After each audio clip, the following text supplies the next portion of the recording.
Hi everyone. Today we are going to hear a story from Africa. It's called Mama Panya's Pancakes, a village tale from Kenya, written by Mary and Rich Chamberlain, illustrated by Julia Cairns. Let's learn a little bit about Kenya on the continent of Africa.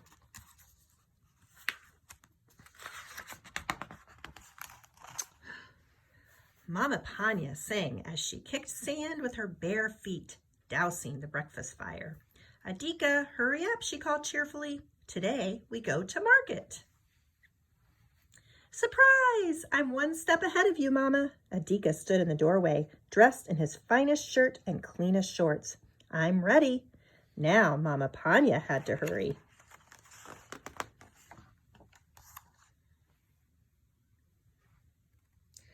After storing her pots, gathering her bag, and slipping her feet into her sandals, Mama Panya called, I'm ready too, Adika. Where are you?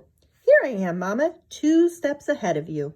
He sat under the baobab tree, Mama Panya's walking stick in hand.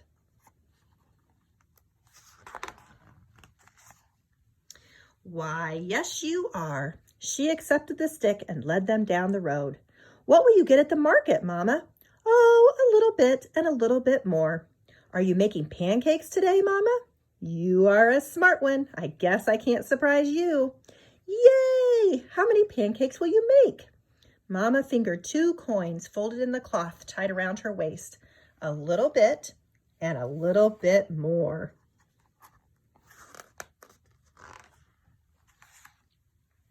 Rounding the corner, they saw Mzee Adolo sitting by the river. Habari za asubuhi? Mama asked softly, so she wouldn't chase away the fish. Adika blurted out, We're having pancakes tonight. Please come. Adika, Mama whispered in his ear. Mzee Adolo waved back, saying, Asante sana, I'll be there. Mama quickened her pace. We had to invite Mzee, Adika said. He's our oldest friend. Hurry up, you're a few steps behind, Mama replied.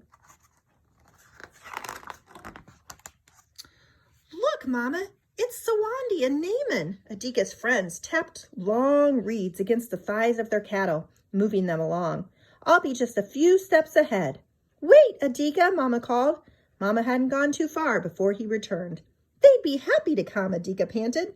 Mama Panya frowned, thinking about the coins in her wrap.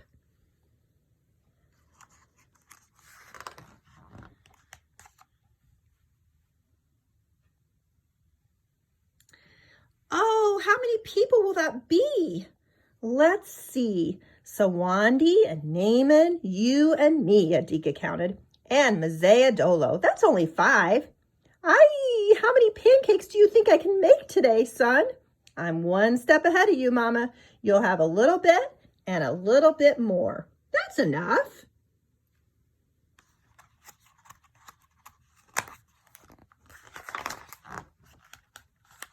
At the market, there were many buyers and sellers trading fruits, spices, and vegetables. Adika spotted his school friend Gamilla at her plantain stand. Mama, pancakes are her favorite. Now, don't you? And before she could finish, he ran to greet her. Mama tried to catch up, arriving just in time to hear, You will come, won't you? Of course, Gamilla replied. Mama shot a stare at Adika and quickly grabbed his hand, whisking him away. Mama, we'll be able to stretch the flour. Aye, how much do you think I can stretch flour, son? Adika waved his hand in the air. Oh, a little bit and a little bit more.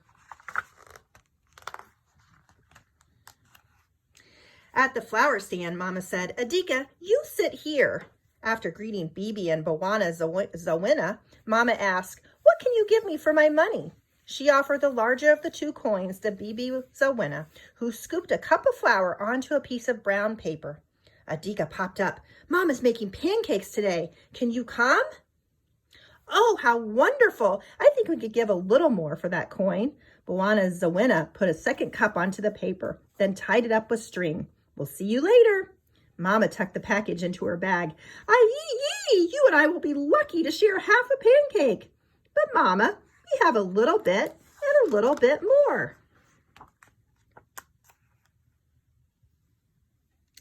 Come, Adika, keep up with me. We may have just enough left for a small chili pepper. Leave it to me, Mama. I'll get a good one. No, Adika, she cried out, but he ran ahead to Rafiki Kaya's spice table. Mama got there just in time to hear, Mama's making pancakes tonight. Can you come? I'd love to, Kaya exclaimed. She grabbed a coin from Mama's hand and replaced it with the plumpest pepper. That's just enough. Thanks for inviting me. Mama just sighed. They headed home. How many people did we invite for pancakes tonight? Adika, slipping 2 steps ahead, sang his reply. All of our friends, Mama. Mama piled small twigs and sticks into the fire pit. Adika ran to fetch a pail of water. Mama crushed the chili pepper in a pot while Adika added some water. She stirred in all the flour, seeing there would be none to save.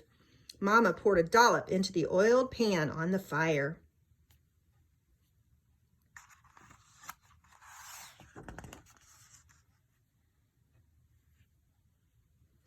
Sawandi and Naaman were the first to arrive, shouting, Hodai, Adika called, Caribou, to welcome them. They carried 2 leather drinking gourds filled with milk and a small pail of butter. Mama Panya, we have extras from our cattle. Mazea Dolo came soon after. Old Man River has given us 3 fish today. Gamilla arrived with a plantain bunch perched on her head. They go very well with pancakes.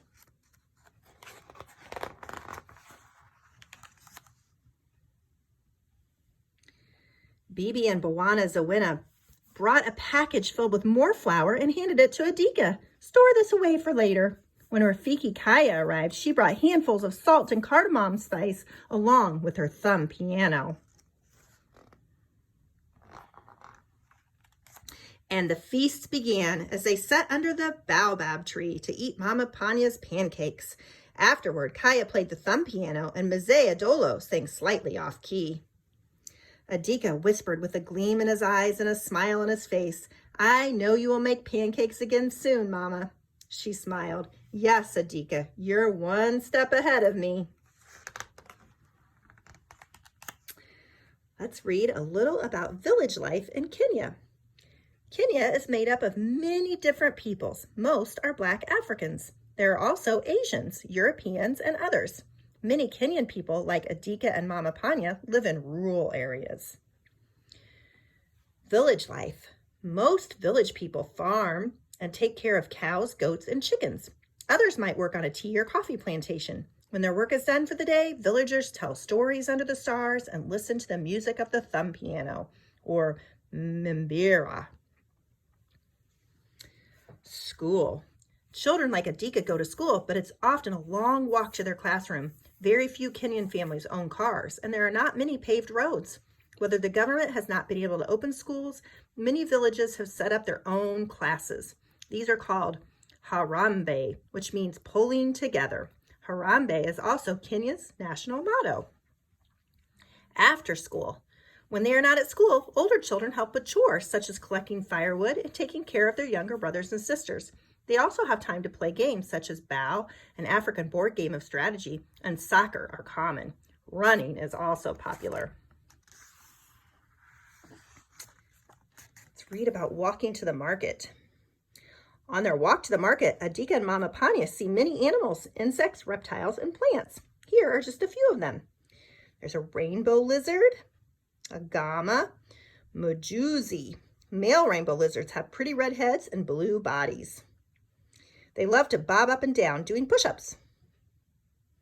An acacia tree, muwadi, also called the thorn tree. Sharp spikes surround the leaves, which are eaten by giraffes. And then there's the baobab tree, mabuyu, a large tree often called the tree of life because it stores so much water. Its branches look like exposed roots, but it's not upside down. And then there's a butterfly, kipepeo. There are many kinds of butterflies in Kenya. You might see swallowtails, which are the largest butterflies in the world, with a wingspan of up to 9 inches. A goat, or a mabuzi, the small East African goat, is found all over Kenya. These goats can survive on land that is almost barren, yet still produce lots of milk. There's a Mamasai Ngombe, the Maasai cattle. Many Kenyan tribes measure their wealth in accordance with the number of cattle they own. Maasai cattle are used mostly for their milk. The mongoose, or the Nguchiro, these weasel-like creatures live in large families and feed on rodents, birds, and even snakes. Although they are cousins of hyenas, they are very friendly and are sometimes kept as pets. The palm tree, or mivumo, there are many species of palms in Kenya. Palm fruit, leaves, and bark are used in lots of products such as soap, roofing materials, and rope. And then there's tilapia. The Ngege tilapia live in harsh conditions like the hot, salty, and alkaline waters of Lake Nakuru. And then they tell us some of the words that we saw in the story and how to pronounce them. And here are some facts about the country of Kenya. You can fit France inside Kenya with a little room to spare. To walk across Kenya from Lake Victoria to the Indian Ocean would take over 1 million steps. The Great Rift Valley, one of the most spectacular geological features on Earth, runs through Kenya. It is a geological fault that will eventually break East Africa off to form an island. Mount Kenya is the second highest spot in Africa. Even though it's on the equator, it's covered with snow. Lake Victoria on Kenya's western border is the third largest lake in the world. It's part of the White Nile. The largest lake in Kenya is Lake Turkana in the north. Nairobi is Kenya's capital city. Maasai cattle herders who used this land called it Enkare Nairobi, which means cool water country. The main seaport of Mombasa was settled by Arab traders over 1,000 years ago. It's an important link between Kenya and the rest of the world. Wildlife parks in Kenya have protected borders where some endangered animal species live. Tsavo National Park is the largest reserve, and the Masai Mara is one of the most popular with tourists. All right, friends, I hope you enjoyed learning about Kenya today. And we have the recipe for Mama Panya's pancakes. And that is the end. All right, friends. Thanks, and we'll see you tomorrow.